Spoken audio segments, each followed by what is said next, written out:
पीले दांत वाली बहू। रंजना कभी ब्रश नहीं करती थी। उसे कितनी बार उसके माँ बाप ने डांटा, लेकिन उसका कोई असर उस पर होता ही नहीं था, जिस कारण से उसके दांत पीले पीले हो जाते हैं। शादी के बाद। अरे बहू, वैसे तो तुझ में कोई कमी नहीं है, पर तेरे दांत इतने पीले कैसे हैं बेटा? कैसे मतलब? कोई सर्जरी थोड़ी ना कराइए। वो तो क्या नाम, मैं ब्रश नहीं करती थी तो पीले हो गए। अब क्या करूं?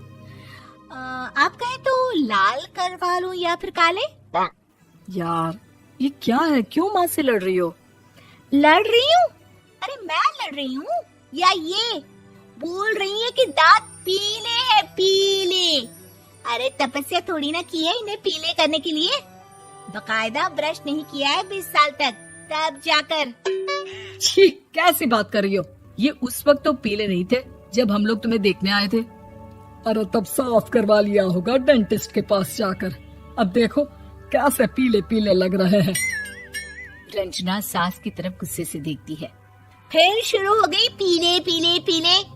अरे पीले तो तब भी थे जब मेरे हाथ का रसगुल्ला उड़ा उड़ा कर खा रही थी और बोल रही थी, लड़की नहीं गुणों का खजाना दे रहे भाई साहब।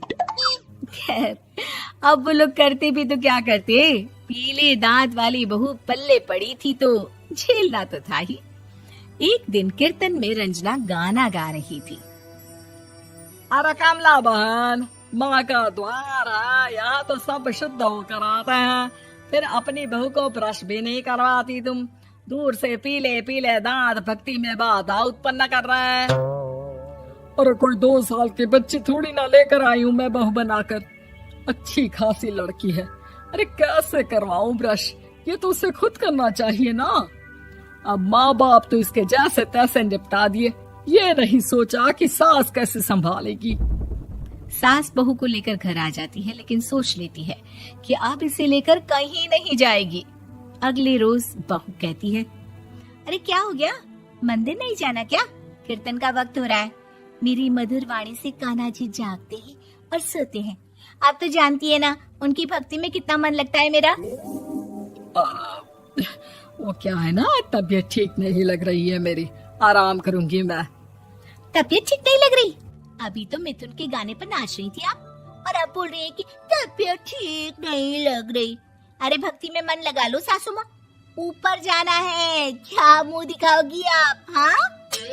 सास को बहू की बात पर गुस्सा आ जाता है। मैं क्या मुंह दिखाऊंगी, इसकी चिंता तो ना कर, समझी? अपने मुंह की चिंता कर, जो ये पीले पीले दांत लेकर हर जगह पहुंच जाती है। पता है लोग कितना मजाक बनाते हैं। ना जी ना, मैं नहीं जाना कहीं तेरे साथ। तो ये बात है। कोई ना, मत जाओ, मैं अपने कमरे में ही बैठकर भक्ति कर लूंगी। ऊपर वाला दांत थोड़ी ना देखता है, मन देखता है, भावना देखता है। और अरे बस बस, तू सब कुछ दिखा, बस ये सफेद चमकदार दांत ना दिखाना किसी को, है? जा यहाँ से। बहू को सास की बात का कोई फर्क नहीं पड़ता, वो तो जैसी थी वैसी ही रह जाती है। सुबह नहाकर किचन में खाना बनाना, फिर खाना खाना, कीर्तन भजन करना और सो जाना। एक दिन, माँ जी मैं सहेली के घर जा रही हूँ, शाम को लेट आऊंगी। हाँ, तो जाना, मैंने कौन सा तेरी आरती करनी है घर पर बैठकर। रंजना सहेली के घर जाती है, जहाँ वो पार्टी में जाने की तैयारी कर रही होती है। अरे शिखा, कहाँ जाने की तैयारी कर रही है? मैं गलत वक्त पर आ गई क्या? अरे नहीं यार, उल्टा सही वक्त पर आई है। मैंने ये साड़ी और ज्वेलरी निकाली है यार, शाम को इनके ऑफिस की एक पार्टी में जाना है। बताना कैसा लग रहा है ये सब? नहीं यार, इस ड्रेस के साथ तो वो वाली ज्वेलरी अच्छी लगेगी। हाँ, सही बोल रही है, मैंने ध्यान ही नहीं दिया। वैसे तो हमेशा से मस्त फैशन सेंस रखती है। तो बड़ा जाती होगी ना पति के साथ पार्टी में। रंजना कुछ नहीं बोलती, बस सोचती है कि यार काश ये बात सही हो जाती, पर मैं क्यों नहीं जाती पार्टी में? क्या इन लोगों की कोई पार्टी होती नहीं होगी? रंजना घर आती है और रात में पति से सवाल करती है, एक बात बताइए, आप मुझे किसी पार्टी में क्यों नहीं ले जाते? क्या आपके यहाँ ऑफिस में पार्टी नहीं होती? पति बेचारा क्या कहता कि दांत पीले हैं तुम्हारे इसलिए। अरे कोई पार्टी होती नहीं हम लोगों के ऑफिस में, तो कहाँ से लेकर जाऊं?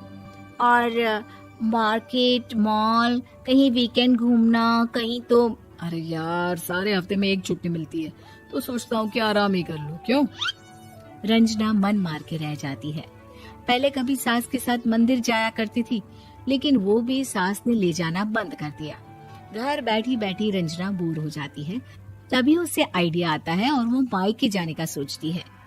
सासू माँ, 2 दिनों के लिए मम्मी के घर जा रही हूँ। अच्छा अच्छा ठीक है, आराम से जा। और हाँ, माँ से कुछ अच्छी आदत सीख कर आना कि कैसे शरीर के हर भाग की तरह दांतों की सफाई भी जरूरी होती है, समझी? शुरू हो गई ना आप। वो लोग आपकी तरह नहीं है कि छोटी छोटी बात का बतंगड़ बना दे।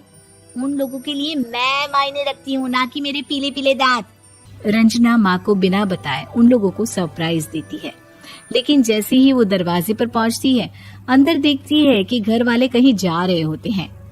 अब माँ, काश रंजना दीदी के दांतों वाली प्रॉब्लम नहीं होती, तो वो भी हम लोगों के साथ चलती ना बुआ जी की बेटी की शादी में। हाँ बेटा, लेकिन अब उसे कौन समझाए कि उसको उसके पीले दांत नहीं दिखते, लेकिन उसके आसपास के लोगों को कितना एम्बैरेसिंग फील कराते हैं।